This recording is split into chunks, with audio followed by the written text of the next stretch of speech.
So tell me a little bit about what was junior college like? I never liked that. That wasn't fun. No, because I gone the SJCJC late. Because I never think I could make up because again, my mom can't afford that.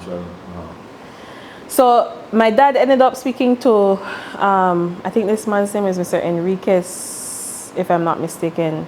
And I ended up getting a work scholarship that covered a partial part of my school fees. And so after class, I had to go into the finance office to work.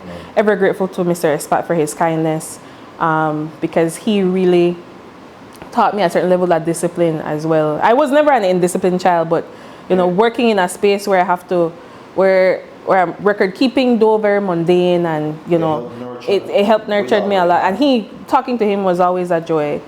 So SJC never fun for me because again, I recognize that I'm a different. I couldn't wear the responsibility part you and what's not at that point. What do you mean responsibilities in what sense? You said from going to school, you had a work scholarship then, right? So they go to school, and the work, right? So people would have said, boy, that it tired him for some individual.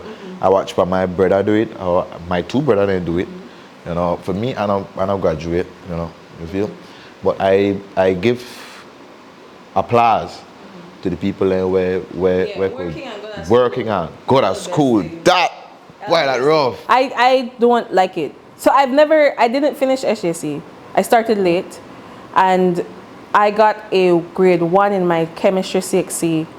But by the time I got into SJC, I was taking biology and chemistry, by the way. And so by the time I got in, it was too late, and they had me take the 101 class. And I remember the chemistry teacher there asking me, why are you doing here? When you know all of this already. I said, well, they tell me I have to come here.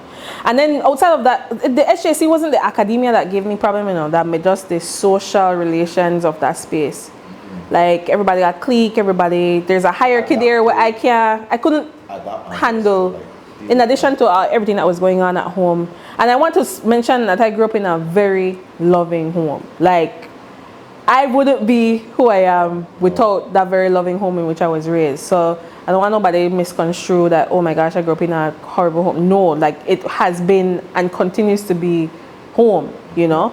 So HSC may just, that never for me.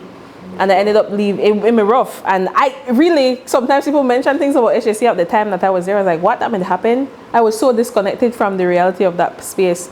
And I as a school, of course, I'm very happy that they now have their bachelor's programs and all that. But within my context and from my experience, it was not the best experience for me as an individual. It's obviously a very particular experience, so I don't want to cast a blanket, but for me, it wasn't for me.